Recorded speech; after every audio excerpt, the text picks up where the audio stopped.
This is Tuck Everlasting by Natalie Babbitt, Chapter 3. At noon of that same day in the first week of August, Winnie Foster sat on the bristly grass just inside the fence and said to the large toad who was squatting a few yards away across the road, "I will, though. You'll see. Maybe even first thing tomorrow while everyone's still asleep." It was hard to know whether the toad was listening or not. Certainly, Winnie had given it good reason to ignore her. She had come out to the fence very cross, very near the boiling point on a day that was itself near to boiling, and had noticed the toad at once.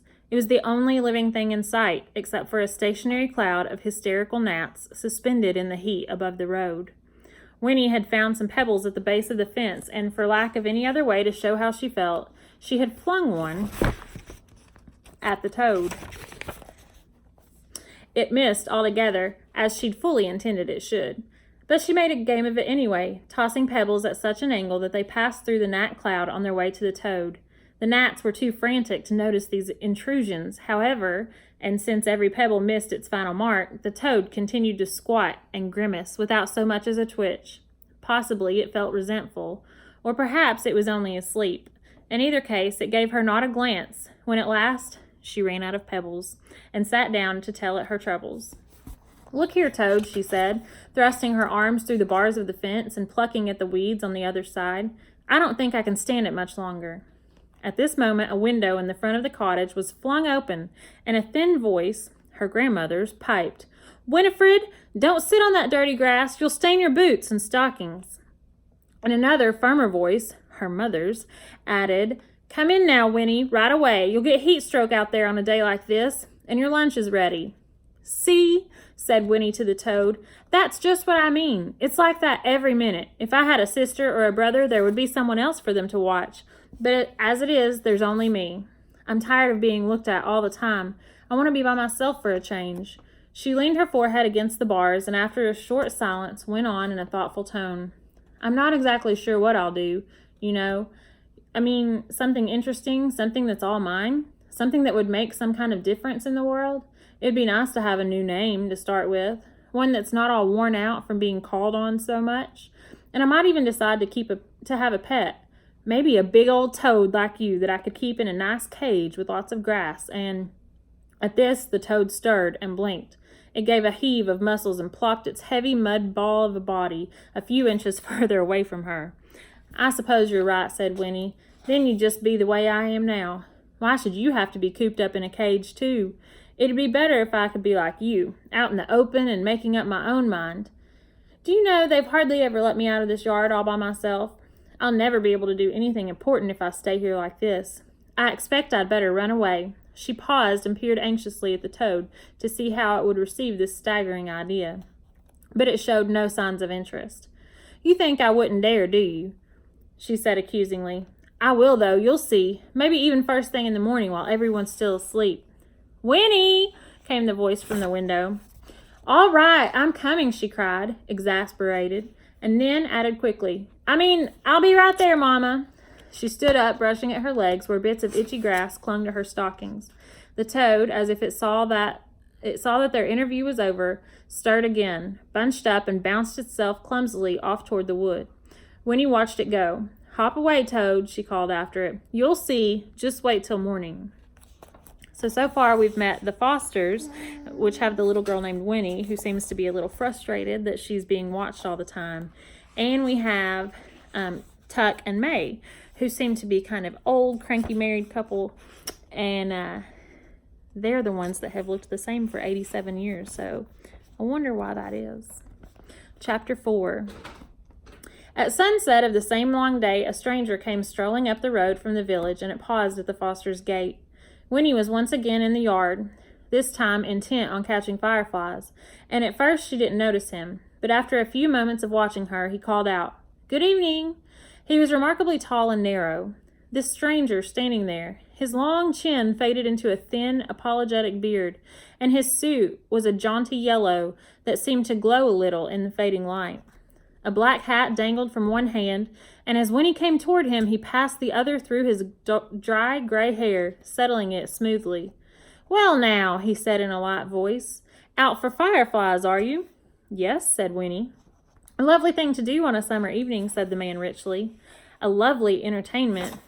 I used to do it myself when I was your age, but of course that was a long, long time ago." He laughed, gesturing in self-deprecation with long, thin fingers. His tall body moved continuously, a foot tapped, a shoulder twitched, and it moved in angles rather than jerkily. But at the same time, he had a kind of grace, like a well-handled marionette. Indeed, he seemed almost to be hanging suspended there in the twilight.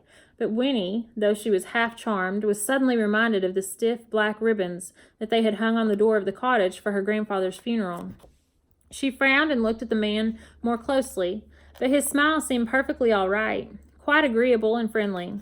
"Is this your house?" asked the man, folding his arms now and leaning against the gate. "Yes," said Winnie. "Do you want to see my father?"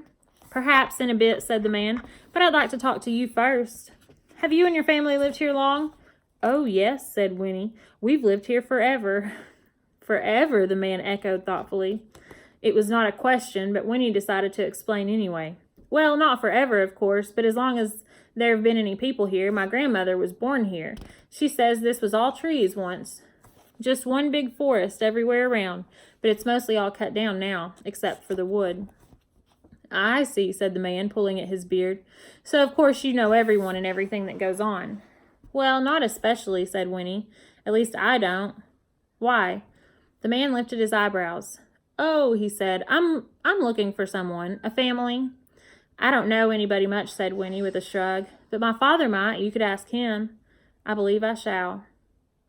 At this moment, the cottage door opened, and in the lamp glow that spilled across the grass, Winnie's grandmother appeared. "Winifred, who are you talking to out there?" "It's a man, Granny," she called back. "He says he's looking for someone." "What's that?" said the old woman. She picked up her skirts and came down the path to the gate. "What did you say he wants?" The man on the other side of the fence bowed slightly. "Good evening, madam," he said. "How delightful to see you looking so fit." "And why shouldn't I be fit?" she retorted, peering at him through the fading light. His yellow suit seemed to surprise her, and she squinted suspiciously.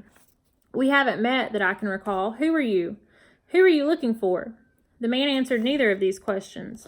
Instead, he said, "This young lady tells me you've lived here for a long time, so I thought you would probably know everyone who comes and goes." The old woman shook her head. "I don't know everyone," she said, "nor do I want to, and I don't stand out in the dark discussing such a thing with strangers. Neither does Winifred, so—" And then she paused. For though the twilight sound of crickets and sighing trees, a faint, surprising wisp of music came floating to them, and all three turned toward it, toward the wood. It was a tinkling little melody, and in a few moments it stopped. "My stars," said Winnie's grandmother, her eyes round. "I do believe it's come again, after all these years." She pressed her wrinkled hands together, forgetting the man in the yellow suit. "Did you hear that, Winifred? That's it. That's the elf music I told you about. Why, it's been ages since I heard it last. And this is the first time you've ever heard it, isn't it? Wait till we tell your father."